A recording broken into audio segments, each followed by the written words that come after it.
na kama mbunge wa opposition ningependa kuongelelea yale yaliyotendeka jana. Cha kwanza, kile kikuwa maandamano, kile kilikuwa mapinduzi. Nia ya ule aliyepanga hiyo mpango yote ilikuwa kupindua serikali ya William Ruto. Na tunataka sheria ichukuliwe kikamilifu. Kila siku tunakuwa na maandamano sisi kama watu wa ODM. Mara nyingi tumefanya maandamano. Hakuna hata siku moja tumevunja sheria kuvunja vitu vya watu. Na hata sisi wakati huo tulipata matatizo, vijana wakauawa. Rigiji alikuwa deputy president. Mbona hakutoa vijana wake waje barabarani watetee wale ambao waliuawa kwenye mgogoro ile ya uchaguzi uliopita? Kwa hivyo tunaiona na kashifu sana ile alitenda. Na tunasema kama Wakenya ambaye hatuna ukabila, ukiangalia hapa hatuna ukabila wala chama, sheria ichukuliwe. Ametokelezea akisifu, akisema Gen Z mnafanya kazi nzuri sana watoto wangu na muendelee hivyo. Kwa hivyo wale ni wajambazi na ni wajambazi kutoka community moja. Barabara zote zilikuwepo za Gen Z kuingia kufanya maandamano. Mbona wote walitoka Wakiface Central? Mbona Wajaluo kutokea, Wakisii, Wamijikenda, makabila mengine mbona hawakutokelezea? Inakuonyesha ni ile ubinafsi yake ya ukabila yake ya kuharibu Kenya. Na ninasema President William Ruto, ulipewa sheria mkononi. Wewe ndiye amiri jeshi mkuu. Acha polisi wafanye kazi yao. Wewe ongoza Kenya, wacha polisi watii sheria. Hakuna vile polisi anaweza akapigwa. Wale wakora wajambazi wa nchi jirani wanaona vile polisi wetu wanafanywa. Kesho Al-Shabaab akiingia hapa nani atatetea? Kwa sababu wanaona unyonge wetu. Mnanyang'anya polisi kazi yao. Wacheni polisi wafanye kazi yao na wanajua kazi yao. Maafa yaliyofanyika jana ni ya kujitakia, kwa sababu mliambiwa vizuri mfanye maandamano ambayo imechukua kikatiba. Lakini ilikuwa ujambazi na ilikuwa watu wa binafsi wa community moja, na si naibu kusema ni community moja. Na community moja haiwezi katoa serikali ambayo iko na community 40 na. Kwa hivyo tunaisema hiyo ukatili lazima ikomeshe. Na ninamwambia rais tena, tafadhali ulipewa sword, make use of the sword. It's not supposed to be kept in a briefcase, it's supposed to be used. We are bitter as a business community. Na tena kizuri, wale ambao wanamfuata wajue vile biashara vyote vilivunjwa kule chini, vilivyo hiyo community. Waliovunja ni wale wa hiyo community. Sasa nchi inaelekea wapi? Haiwezi tukahangaishwa na kabila kimoja na mtu mmoja ndani yake. Tunaomba kabisa serikali wachukue maanani. Anajulikana alisifu akasema yeye ndiye alipanga. Achukuliwe sheria. Na wanaharakati the human rights. Policewoman is also a human being. Why are you not on the streets today defending those police women and men who were hurt in this event, also to get their right? Does the right belong only to the civilians? So the human rights also, we are putting you on notice that you are not going to take Kenyans for granted and make money out of situations that are bad.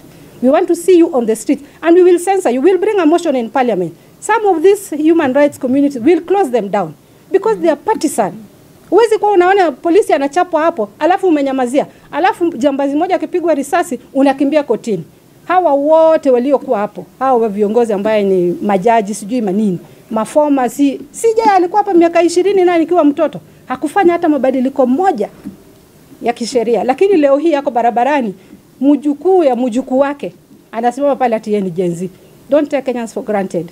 We are also Gen Zs, but we are disciplined and went to school, and we'll also take those rights that we have in the constitution and make this country better. But I can guarantee you, Ruto is going nowhere. He's here to stay. Get used to it.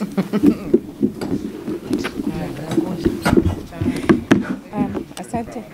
Mimi ni mama county wa Trans Nzoia County. Mimi naitwa Lilian Sioi, mama county wa Trans Nzoia. Na mimi ningependa tu kukashifu lile shirika la haki ya kibinadamu. Kwa sababu tumewaona sana wakitetea haki za wachache wakiwacha haki za wengine. Na leo tu nataka niwaulize swali, haki ya wanabiashara ipo wapi? Kwa sababu hii si mara ya kwanza wameporwa mali yao wakati ambapo tuko na maandamano. Na hakuna fidia ile ambayo wanapewa baada ya kama zile demonstrations zimefanywa jana. Haki yao ipo wapi? Nimesikia pia makanisa yakitetea hii mambo ya demonstration wakisema iwe peaceful. Lakini tangu tuwe na demonstration kwa historia ya Kenya, sijawahi ona demonstration ambayo imekuwa peaceful hata moja. Ni lazima tu wakora watateka advantage na wale wezi wataingia kwa maduka za watu na wavunje. Na kwa mara nyingi tunapata maduka nyingi zimefungwa. Kama jana ungetembea hapa town, maduka nyingi sana zilikuwa zimefungwa. Hiyo ni uchumi wetu tunaharibu. Hiyo ni biashara za watu tumelalisha. Hawa ni wazazi ambao wanategemea hizo biashara, jana wamefunga. Haki yao iko wapi katika hii nchi yetu? Haki ya polisi iko wapi? Polisi wameumia, hakuna mtu yote wa kuwatetea. Hawana any union ambayo inatetea polisi. Hii nchi tunaelekea wapi ikiwa kila mtu atakuwa mtetezi ya wahalifu? Sasa hivi arrest zote kwa hii nchi yetu ya Kenya inaitwa abduction. Mtu anafanya makosa, akishikwa na polisi inawekwa kila mahali ya kuwa mtu amekuwa abducted. Ili hali kuna makosa ile ambayo amefanya na ameshikwa kihalali. Polisi sometimes wakati wameenda ku arrest wanapata danger. Their lives is put in danger. Who is taking care of these police officers? Na ndio sababu tunaona ni kama hii nchi inaenda ikiharibika. Na hatutakubali kama viongozi kupoteza nchi yetu. Na ningewaomba nyinyi kama wananchi, tusikuwe tunatetea uhalifu tu. Wacha tuone uzuri wa hii maandamano ni ipi. Kama tunasema kaa jana walikuwa na commemorate deaths zile ambazo zilifanyika last year. Tumekuwa na vifo nyingi zile ambazo zimefanyika. Haswa kama 2007, 2008. Ni makovu ambayo hatungetaka kukumbuka hata kidogo. Watu waliwawa more than 1,600.